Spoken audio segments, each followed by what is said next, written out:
Liverpool, hey, now Nottingham Forest for no. Well, Brentford the first year money to pay and some get to Accra. Now I'm not Drawson, not Drawson. I'm not Drawson. West Ham, any to me, win back when I'm not Drawson day. And to say yes, Drawson, we are Nako, Betty, one and Dross, Caroline, Dross, wine, Dross. So, I tell you, better than one, better than easy. Better than easy. So, adding pa, my bonnet pie in the person. Yamakwaba, my F pack, BX tablets upon Saint for the Camo, and a Libra F pack, Namyaba, BX tablets, Moja bedroom for Sunny, and Ultimus say yes. Now, BX tablets, no, and my one and Sidiana, no, thing, since I said Mojanoa. Ebe too much for Sunny and one. You know, so no anymore. And not the amount, the patrol, no, and one some night, yeah, can I pay the actual set. And so, Shannon, some point say for the Abassa Meboy, bet way for the love of the game, bet when you're trying one day, baby, and oh, well, and now, President Group anymore, set 4 odds, no boy. Aha, and a Leverkusen over 1.5 for no. 121 odds, no, 1.5 pet. It's a Leverkusen 2 pet. Now 121 odds, and go for any dick. Leverkusen go for the DNA. I was saying, my bonnet upon any person, but Ebefa, Bibia, the Unimware 0249136744, 0249136744, a bed drop it, the Betway code in the Nediano, Nadia Wadika, Cranny Pansari, 0249136744, Betway, and yet Chachana Ope, a good deal who don't ya. But then so ye DBS roofing Papa, DBS, ya, and the Santinia, one Edmond Multimedia. As I call far, Zongo Junction, Samba, yeah. Sika wanya nyina dan kase a wakukura sini kuro munya sam ketwa. DBS no dia boso. O de chance bi ko boss na chance chama passage dan chede a DBS the sense ho no from ho. Wa ya no be ko na tutu a no sane DBS be ko kama na kuro mu no ko na dam tem. Temu nit. DBS roofing Papa Fie and DBS. MTN everywhere you go. When you see MTN, the waka chire mpacho ma MTN apo no. Ye nyina no na the crispy dey ni ade na chesa nyasam keto akra. Na you so my MTN. Download your App Store and now Play Store. Kwazi I want to watch it. Yeah, careful. I want to watch it. Bibia me dey send you bia ma wana hu. Okay. Kawana shoshine ko wachi ho. Who are some about money because I saw the bedroom. And what's my Yantissimo and now, yes, native no catch it. The Black Queens of Ghana, the senior national female soccer team. Na me patro nor have to koye. I'm for disaster that bang. And a Benya coach Batrani, the Ghana Football Association, at the new coach in India, but told your friend Kim Last Walkering. Kim Last Walkering. Where are Ebefuani so? Oh, Ebefuani soon ya friend Kim Last na kwenim. Kim Last na wakwenim ni adia. Office Sweden. It is a say the enya kase a man so sebema broni coach no yete sikwan mu ne yakwenim sa o experience pa e ma coach wa coach bia o ene wa coach bia ne adia abodwuma ne adia o ye Facebook live we so a one da so yi one ma adwuma che o ne akopie mu wo USA crowd ne nam ho adi ne nkwi eti ene bokre na ba bodwuma na bibia tumi akoye one Charles Samson and ebe adwuma as assistant coach and Itaredu. And so, but second assistant. Inti the also all the Black Queens of Ghana. Woman so catching no. Ya de Ebro and ne anopay. Ya camp national teams no catching. We friend of Sekwa Kupama, former executive council member of the Ghana Football Association, former presidential aspirant. Me patro papai and some kaka to dre chiremo. Esa ana moka Black Stars some na Black Stars some na moka zo to adu amudi admana mano no. Na. O to adu tumi admano. And we one number 2. Black Stars also no me be the Black Stars so spiritual or near my question who say spiritual spiritual seminal near my to adu seminal. The level at which I would damage my image and my reputation. Once we were able to rectify this situation, I've been badly hit and damaged. Until I am say Obijana no Casa there national team Okoye now Black Stars players why then and then I know your mama. You cannot do this and you feel Yakopan a Renisha and a Renadum mama. get it. Benny the F, you mom pay pama. Oh, yeah, the name again. But to catch you there, there's a blasters I could baby. Damaka say I'm lying to you. I don't not do it. Panaka says in this bottom sika as I moves, chemical moves for the blasters. And yeah, my sacrifice Mazima Brabomada to serve the blasters. And I'm treated in this manner. No. And you know, I'm paying the age man. Inshani team nedo and only the Osaka Kupama fit again Wilfred Osaka Kupama and the Atuja. And also Twado. Number one Inshani team, so most of Oto. Yeah, and as a summer and other on the right man. Natural results will produce here. Okay, let's see. Kwesapian,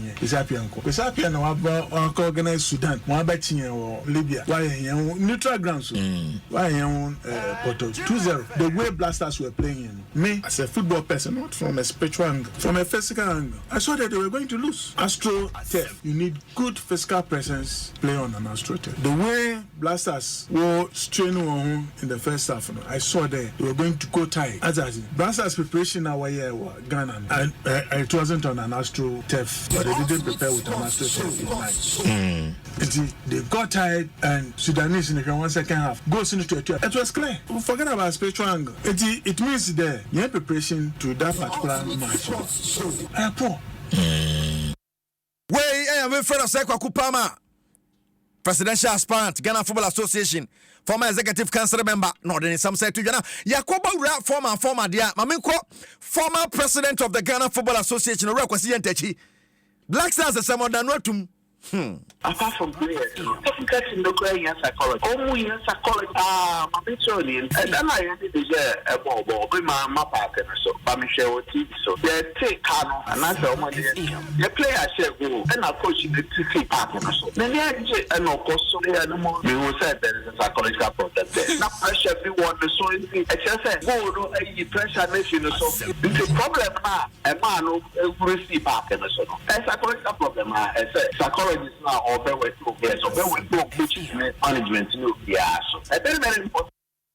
Where your former president Kwasi Ntachi somebody to ja na yakana teams na asem no sa obaka 2009 yakwaje World Cup na 20 dia no na sika na say de ma mantie no yakase de investment ama mususa invest current form mususa ene ma kwakura ne panifo amateur say afey ya diskana toto wa ma fi ne de omusika ma mo a ebi benya 60,000 ebi benya 70,000 na de there you any ajimabadu de omuso amunyi o am say ntu how many years in here 50 years 60,000 per year. No. You so.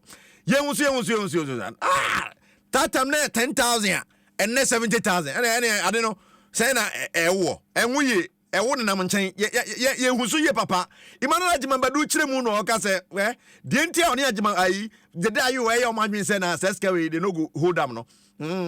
Meet my confirm say your captain and the day you or the power of attorney I'm a Fifi Deki say he shouldn't go for his money if I can also hold mine near Mr. questions until me call me say what kind of investment and I'm because and I'm saying besides say at that time yes I investment in an interest rate saying because me say so call investment I mean yeah economy say they make a mistake and for and find me 365 days so person you when year there is fixed deposit here after the following year no interest rate na e okuro no and I would decide to renegotiate IFO for BM. Say at that time 2009 10,000 Ghana would be 30% interest rate na ya 2010 na when it's high no would rate be na ya bi and I fix say omo ye 15 years and say 25 na was 25 na be was what ebe ma sure I say no cross say omo yi scan bi e de kotua insurance yampa and I say omo yi bi how much na omo yi ya mami document ya say omo yi say however with verbal words na I have with them nicely no they were saying say no cross say omo yi scan bi e kotua insurance na